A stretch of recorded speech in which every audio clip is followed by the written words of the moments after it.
Now we're heading over to Mr. Kevin Coupe. Unfortunately, it's our last panel with Kevin today. He's been amazing. And he's going to be with the product panel on adapting your products and being agile and nimble in today's environment. Over to you, Kevin. Thank you very much. Appreciate it. I have to say, this is the first session I've done. The first session I've done in a long time where I'm sitting here dancing in front of the computer. My daughter, who came in, is totally appalled. So anyway, but I'm glad you couldn't see that.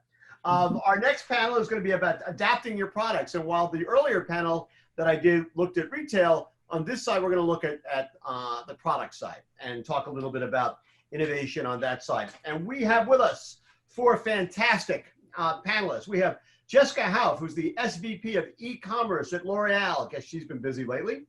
Sean Riley, the great title, by the way, Chief Executive Dude at Dude Wipes, fabulous company. Kristine, Urea, who's the EV of Market Performance Group, and Andrea, Leigh, who is the VP of Strategy and Insights at Ideoclick. So welcome them all. I feel like everybody should applaud for them at this point. But that doesn't happen now. So let me start, Jessica.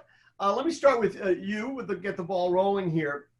I keep wondering if the supply chain issues of the last couple of months, where there's been a shortage of product and there's been a real focus on what's essential and what's not, will that lead manufacturers, suppliers to think differently about innovation? You know, so I think innovation often, especially when it comes to product design and product rollouts, is a word that is used far too loosely, that things are rolled out, but they're not necessarily innovative. Do you think manufacturers are going to think differently about innovation going forward? Has this taught them a lesson? Yeah, I mean, listen, I think as with a lot of things, they were already moved toward these kinds of reeling it back in, et cetera, before coronavirus hit. And so this will probably accelerate the need to have a little bit of a tighter focus. I don't think manufacturers, obviously it'll depend on the category. I think in beauty, people expect innovation, especially in cosmetics and skincare, for example. There will continue to be product innovation. And then I think consumers are also expecting more and better services as well, and they'll continue to innovate there. So I don't think that necessarily they'll move away from innovation, but I think probably do it in a more focused way. And then obviously they're going to be looking more closely at their P&Ls, which I'm sure we'll talk a little bit more about, and what impact that innovation will have. And they'll be thinking more about the long-term impact to the P&L. Yeah, I didn't want to suggest that companies would move away from innovation. I was actually suggesting that maybe they would actually work harder at being even more innovative, whether it's in terms of the actual product itself or packaging or the way products are delivered or whatever. Kristine, what do you think? Yeah, I mean, I would agree with Jessica's comments around the fact that innovation is going to be critically important across the board. I think, though, that as it relates to essential categories, I think there's actually going to be a push by a lot of retailers to actually expand offerings in those areas, and then to make room for some of that expansion in some of those higher demand categories around essentials. You're going to have to sharpen your pencil as it relates to some of those non-essential categories, and there's going to be some refinement around the space in those areas where you've really got to be able to show differentiation, incremental, category growth as a part of what you're bringing to the table from an innovation perspective. I think it is going to be a little harder in certain categories, but it will be category by category in terms of how that fight is fought. Do you think that have retailers taken advantage of the last couple of months as a way to, talk about sharpening your pencil. It seems to me that in a lot of ways, retailers, especially in the supermarket side and the drug side, could have walked around their stores at any point over the last 2 months and very quickly found out which products were not selling. I mean, you didn't even have to look at your computer, right? A friend of mine was walking down the frozen food aisle and noticed that the whole thing was sold out except for frozen lima beans, and made the observation, well, it's pretty easy to know what not to be stocking, because if nobody's buying frozen lima beans now, nobody's ever going to buy frozen lima beans. like lima beans, Kevin. You like them frozen? Really? To rationalize out my lima beans. Anyway, you were gonna chime in. I was. No, Okay. Andrea. Well, I think that, so this is more of a retailer answer than a manufacturer answer, but I think that where the innovation has to come from now is around some of the messaging and the content, to be a little bit more timely and relevant. So now that we're not consuming any sort of media out of home and it's all happening through social and digital, just a retailer example that I noticed was Anthropologie versus Banana Republic and in their advertising and site experience. So Banana is still sending me these stupid Instagram ads for workwear. Like no one's buying that right now, right?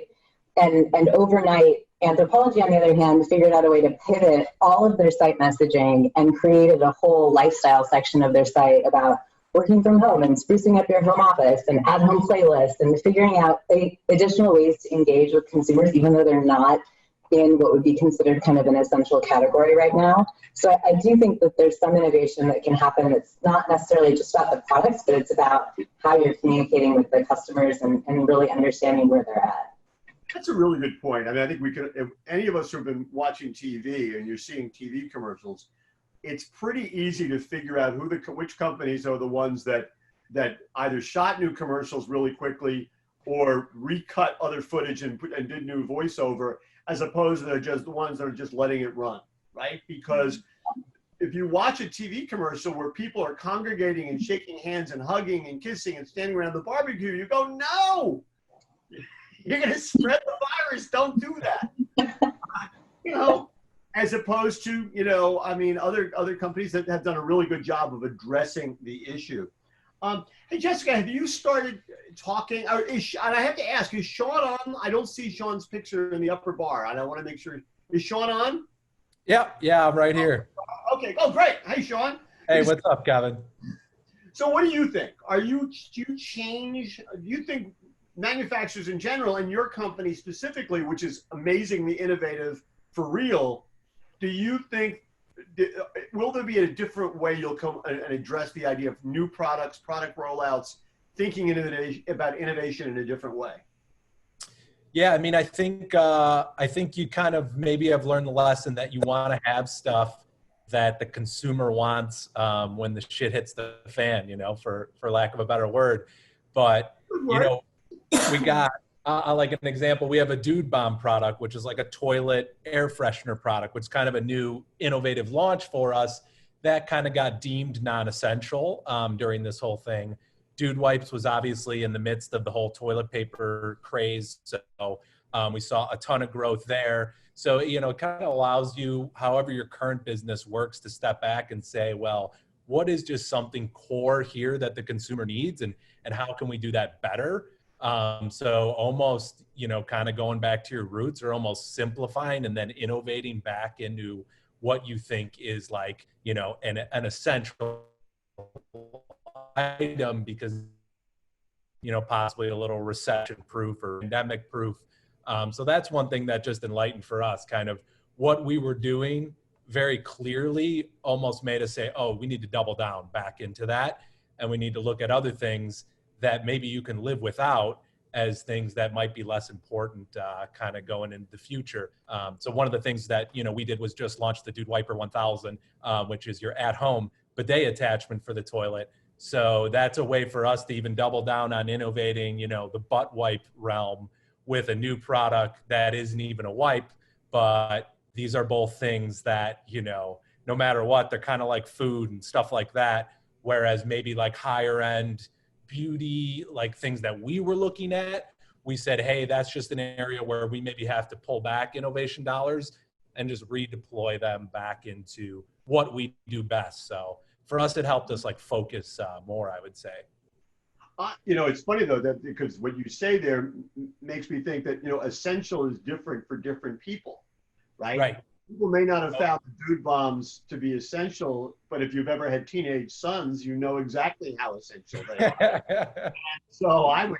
Yeah, your wife might deem them essential, but Amazon So what can we do? So, Jessica, have you changed the way that you're talking to your customers? And I mean, I really mean end consumers, but also maybe in terms of the way you're talking to retailers about carrying your product, in terms of putting the emphasis in different places. Yeah. So as far as how we're talking to consumers, I mean, I think every marketer in the world has shifted a little bit the way that they're talking to consumers. Obviously, we've shifted some of our media plans, things that you were discussing before, to make sure that we weren't being kind of tone deaf. But especially we've ramped up anything that has to do with obviously the current context. So one category that absolutely exploded for us, I think, you know, Doug McMillan from Walmart even talked about it, was hair color becoming the new toilet paper. So many women were going out and buying at-home hair color for the first time in their lives because salons were closed, and it's a very, I don't know, have you ever colored your hair at home?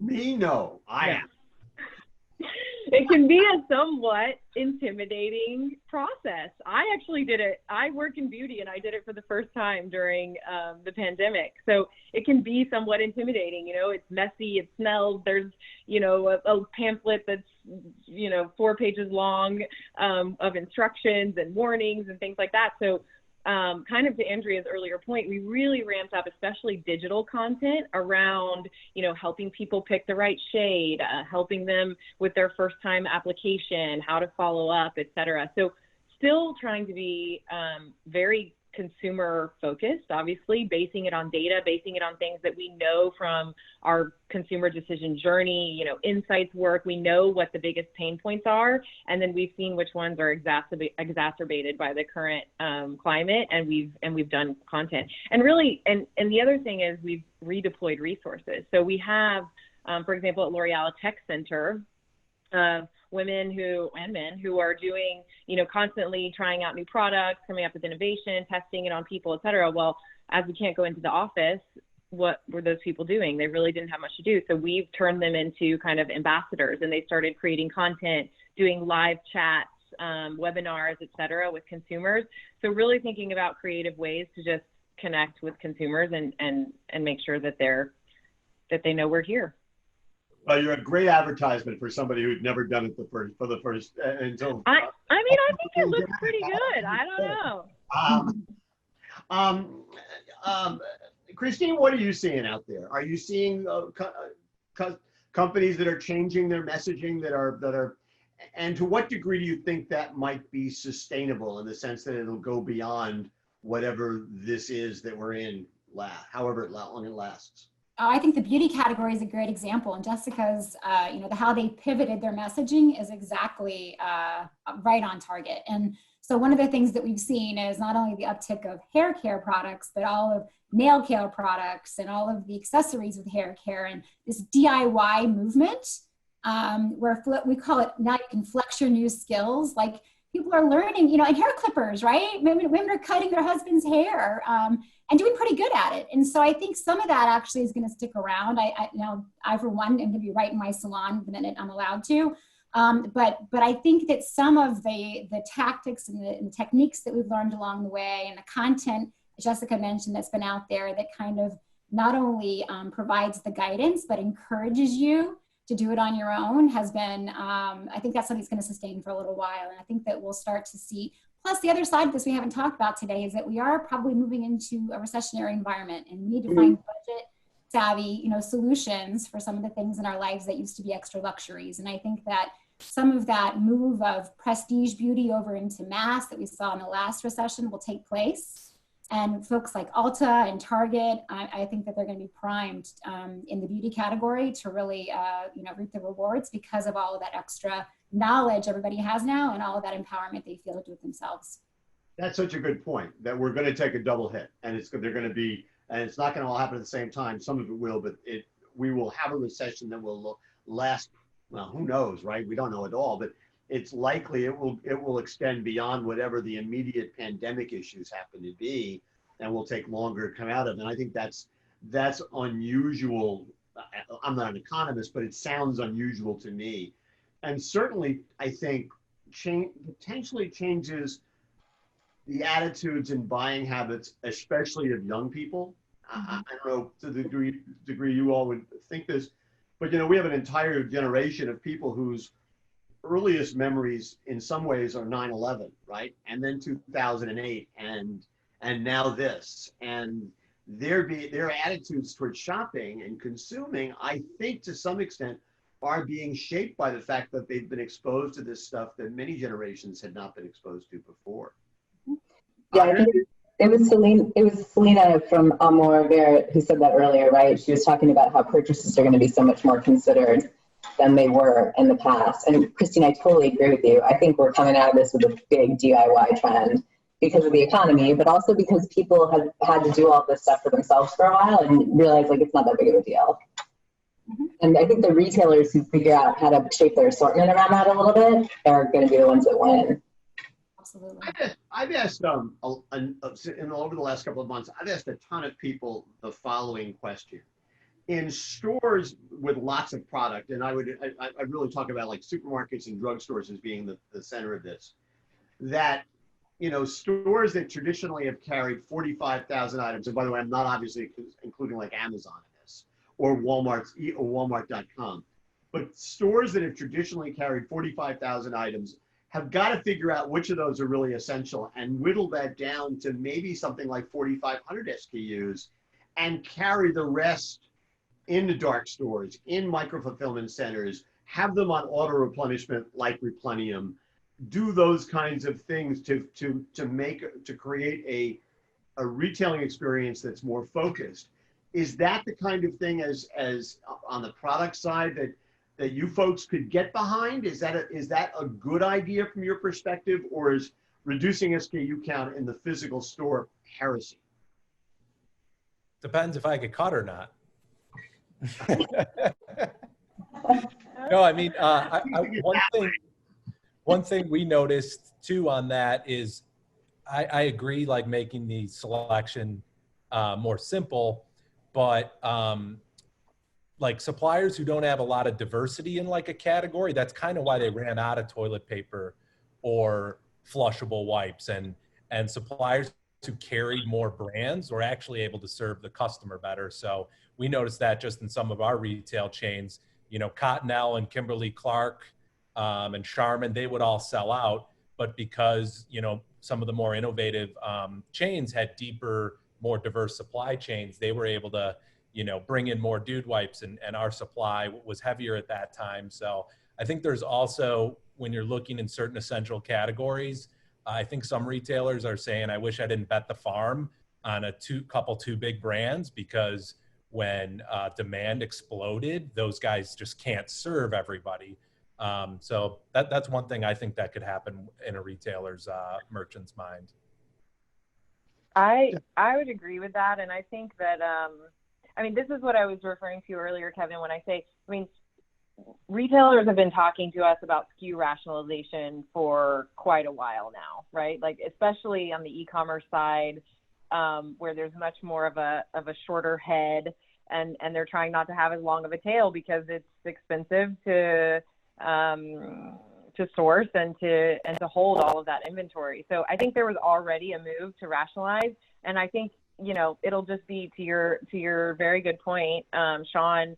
It'll be a balance between consumer centricity and the cost that that weighs on your supply chain or your in-store stocking costs and all of that. I think it's going to be a balance, and each one is going to find it a little bit differently, and it'll depend a little bit what they stand for. In my world, which is mass, you've got a Target, which people think of as the place to go and discover new brands and new products. So for them to not offer that breadth of assortment, I think wouldn't be in line with their kind of positioning in the marketplace. Other retailers who are more of a replenishment mindset, yeah, they probably have an opportunity to scale back a bit. I think these retailers have to be really careful, to your point. Their new habits are formed during life-changing events like this. And I think one of the new habits we're seeing take hold is shopping online. And for retailers whose business is still really focused on brick and mortar, they're going to need a reason to draw people back into the stores. And if they've really shrunk their assortment too much or made the wrong choices, I think they run the risk of, of losing in that game. So I think they have to be careful about what they're cutting and why. I mean, you have to do what you have to do, but I think making any like longer term decisions would be, could be risky. I'm not always persuaded. I think retailers talk a lot about SKU rationalization, but they've been talking about it. I've been doing this for 30 years, writing about this stuff, and it very rarely takes place to the degree that people talk about it. So I'm getting a heads up, and I know that I got to do the lightning round real quickly, and I'm going to apologize because, of course, the lawnmower guy decided this is the time to do my lawn. Not only making noise, but establishing that I do not do my lawn myself. So much for me being part of it for a while. So I apologize. So real quickly, we're going to run around the horn. I'm going to ask each of you, name one retail initiative that you think retailers ought to either retire or from which you think they should de-invest. And let's start with Jessica. Price matching. What was that? Say again? Price matching. Price matching. Okay. Sean. I think I would maybe say my strategy earlier is just if going too narrow and diversifying, they should diversify their brands a little bit more. Kristine. I think we're going to finally see the death of the paper circular. Finally, we've been talking about it for 15 years. I think it's finally dead. At least I hope. We'll see. For the record, Dorothy Lane Market, Dayton, Ohio, retired their circular 25 years ago. And so we're never going to do another paper ad. And everything since then has been, well, it was either direct mail, and now it's all electronic. So 25 years ago, they got out of that business. So it can be done. And Andrea. I think that there's, I don't know if I call it a death or a de-invest, but some of the big media, like you're not consuming that as much, not being outside of your home. So I think retailers and brands alike are going to reevaluate how much that's working for them. And then invest, I would say retail tech for sure. Touchless, automation, all of that. It's going to make it more convenient for customers. Okay. Once again. Now wait, was the question what we think they will or what we wish they would? Because price. Good. I think okay. I stick with mine then. Mine is self-serving, but I do think that they should, because otherwise I think it's just a race to the bottom, and that's not good for anybody. Okay. Just wanted to clarify. Got it. Tom Blishock told us that his survey revealed that 74% of those questioned do not think that their organizations can adapt quickly enough to a rapidly changing future state. What percent of retail organizations do you think are ready to adapt and change to a new reality? We'll start with Sean. Percentage of the dollars, I think it's probably like 75% or something. I think what percent of companies? Companies, probably 20. I'll go 80-20 rule and say only 20 are actually prepared to go. Sure. Okay, Kristine. I'd agree with Sean. I think it's 20, but I don't think it's the big guys. I think it's the small and emerging brands. I think they've been positioned for success in this new world for a while. They got DTC capabilities. They're savvy in digital marketing. And so 80-20 from a company perspective, but not in the dollars. I think the big guys have some room for a lot of adjustment ahead. Andrea. I would agree with the 80-20, but I don't think that 80% aren't going to make it. They're just not going to fare as well. And Jessica. I actually was thinking the 80-20 as well, so totally aligned. Wow, unanimity in age. I'm shocked. Okay, last question. I'm sorry, the dog just walked in, of course. Tom also, it had to happen, right? Somebody's dog had to walk in. Tom also listed a series of different scenarios for the COVID-19 pandemic recovery. V-shaped, U-shaped, swoosh-shaped, W-shaped, or L-shaped. Which scenario do you think is most likely, and how confident are you of your pick? And we will start with Kristine. I think it's the W. I think we've got some learning curve ahead of us. We'll have a few dips in the road along the way. I think every dip it's going to be an upward W. I think we'll have smaller dips as we go. We're going to learn along the way. And how confident are you in your pick? I'll go 65%. 65%. Okay. Andrea, you're up. I'm going W too. I think it's going to be a bumpy road ahead of us, and I'm fairly confident in that. I'm going to go like 80%. 80%. Jessica. I'm sorry to disappoint, but I have to say W also, and I'll go with 75%. Sorry. Don't apologize. I mean, I can be the optimist and say swoosh, but I really do think it'll be a W. Now Sean has to say something controversial. Yeah, I'll have to switch it up. I'm gonna go with a swoosh. Be considered optimistic. I just like to say that. Sean, you bring us home. What do you think? I'm gonna say V-shaped. Jim Cramer, bye, and that we're on our way back up, and that the consumer's going to come roaring back, spending their money. Look at the airlines, look at the cruise lines. Confidence is coming back, and I think it'll be back to stay. Okay. Well, I have to say, I think that Jessica, Kristine, and Andrea are right, but I really hope that Sean is right. There we go. So anyway, well, listen, Jessica, Sean, Kristine, Andrea, thank you so much. I really appreciate your candor and even your unanimity. So I think I'm going to Tom Blishak. Over to you.